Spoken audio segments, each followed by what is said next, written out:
Good morning dear friends, daily current affair session में आपका स्वागत है।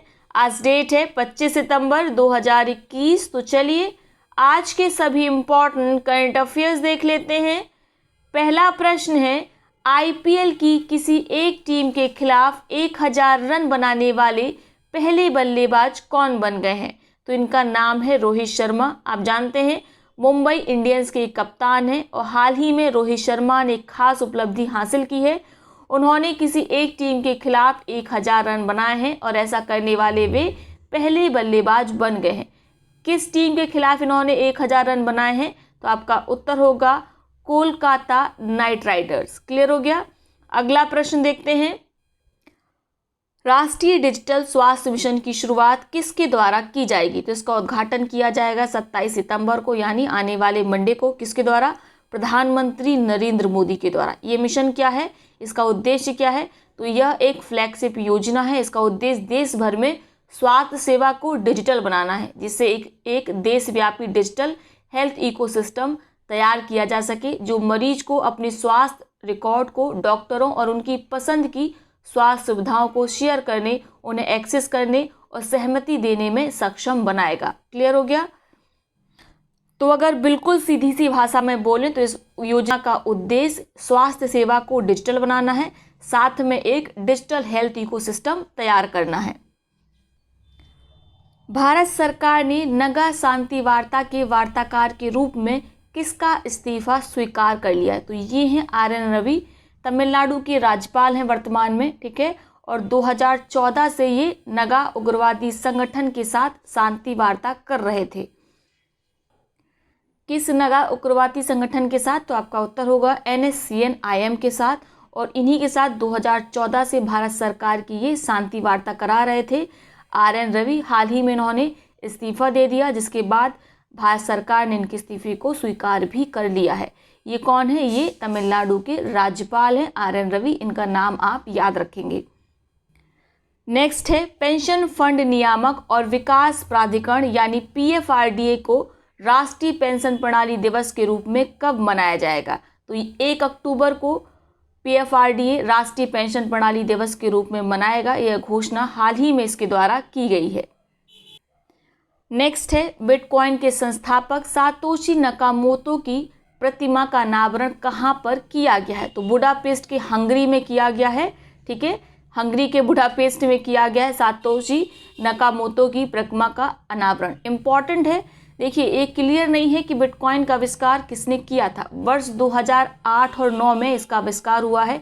ये भी क्लियर नहीं है एग्जैक्ट कि किस वर्ष में इसका आविष्कार हुआ है इस डिजिटल मनी का। तो इस डिजिटल करेंसी का जो आविष्कार है वो जापान के किसी व्यक्ति के द्वारा किया गया है 2008 और 2009 के बीच, ठीक है। और इनको एक नाम दिया गया है जो कि सही, मतलब ये नाम उनका ओरिजिनल नहीं है, बल्कि ये एक प्रकार से सांकेतिक नाम है, सातोशी नकामोतो। और इन्हीं को श्रद्धांजलि देने के लिए हंगरी के बुडापेस्ट में इनकी एक प्रतिमा का अनावरण किया गया है। तो आप याद रखेंगे, ठीक है। और अब संस्थापक इन्हीं को माना जाता है, सातोशी नकामोतो को ही, क्योंकि इनकी ओरिजिनल आइडेंटिटी क्या है ये किसी को नहीं पता है। क्लियर। पुरुषों के हॉकी जूनियर विश्व कप की मेजबानी कौन सा राज्य करेगा? तो ये राज्य है उड़ीसा। हाल ही में उड़ीसा के मुख्यमंत्री नवीन पटनायक ने कहा है कि 24 नवंबर से लेकर 5 दिसंबर के बीच पुरुष हॉकी जूनियर विश्व कप का आयोजन कलंगा स्टेडियम में किया जाएगा, ठीक है। इसके पहले उड़ीसा 2018 में सीनियर पुरुष विश्व कप 2018 की मेजबानी कर चुका है। और ये कौन सी है? ये है जूनियर विश्व कप, ठीक है। और इसका 2021 में मेजबानी कौन कर रहा है? उड़ीसा। इसके पहले सीनियर हॉकी विश्व कप की मेजबानी 2018 में उड़ीसा कर चुका है, ठीक है। और इसके पहले हॉकी जूनियर विश्व कप का आयोजन कहाँ पर किया गया था? तो लखनऊ उत्तर प्रदेश में वर्ष 2016 में। क्लियर हो गया। अगला प्रश्न देखते हैं, हाल ही में किसने अपनी नई किताब 400 डेज का ट्रेलर जारी किया है? तो ये किताब है चेतन भगत की, और इन्हीं के द्वारा उनकी नई किताब 400 डेज का ट्रेलर लॉन्च किया गया है। अगला प्रश्न है, इंटरनेशनल एस्ट्रोनॉमिकल यूनियन ने चंद्रमा के दक्षिणी ध्रुव पर एक क्रेटर का नाम आर्कटिक खोजकर्ता के नाम पर रखा है उनका नाम क्या है? तो इनका नाम है मैथ्यू हैंसन और इन्हीं के नाम पर चंद्रमा के दक्षिणी ध्रुव पर एक क्रेटर का नाम रखा गया है। क्रेटर का नाम क्या है? तो क्रेटर का नाम हो गया है अब हैंसन क्रेटर। याद रहेगा किसने नाम रखा है? तो आपका उत्तर होगा इंटरनेशनल एस्ट्रोनॉमिकल यूनियन ने। ठीक है, और ये वही क्रेटर है जहां पर नासा अपना आर्टेमिस कार्यक्रम का लक्ष्य रखा हुआ है, यानी यहीं पर आर्टेमिस कार्यक्रम के अंतर्गत अपने चंद्र खोजकर्ताओं को वो उतारेगा इसी क्रेटर पर, जिसका नाम हो गया है हैंसन क्रेटर। क्लियर हो गया? याद रखना है, ये इंपॉर्टेंट है। ये कौन थे मैथ्यू हैंसन? तो ये आर्कटिक खोजकर्ता थे। अगला प्रश्न है, हाल ही में किस राज्य के काजा में दुनिया के सबसे ऊंचे इलेक्ट्रिक वाहन चार्जिंग स्टेशन का उद्घाटन किया गया है? तो आप जानते हैं काजा कहाँ पर है? हिमाचल प्रदेश में है और यहीं पर दुनिया के सबसे ऊंचे इलेक्ट्रिक वाहन चार्जिंग स्टेशन का उद्घाटन किया गया है। इसकी ऊंचाई 500 फीट है। याद रहेगा, इंपॉर्टेंट है। ठीक है, तो ये हमने आज के सभी इंपॉर्टेंट करंट अफेयर्स को देख लिया।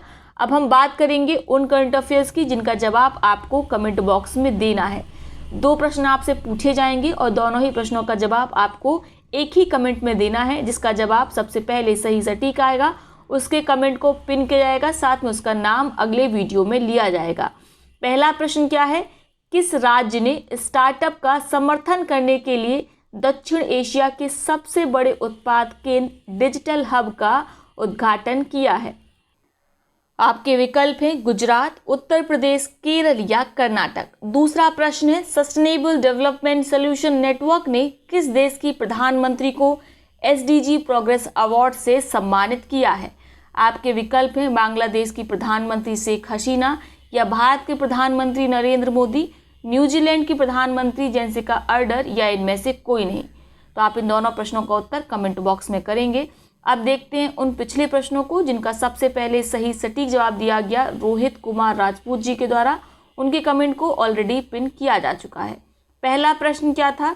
खाद्य प्रसंस्करण सप्ताह कब से कब तक मनाया जा रहा है? तो इसका आयोजन किया जा रहा है 6 से 12 सितंबर के बीच। ये इंपॉर्टेंट है, ये एग्जाम में पूछा जाएगा। दूसरा प्रश्न क्या था?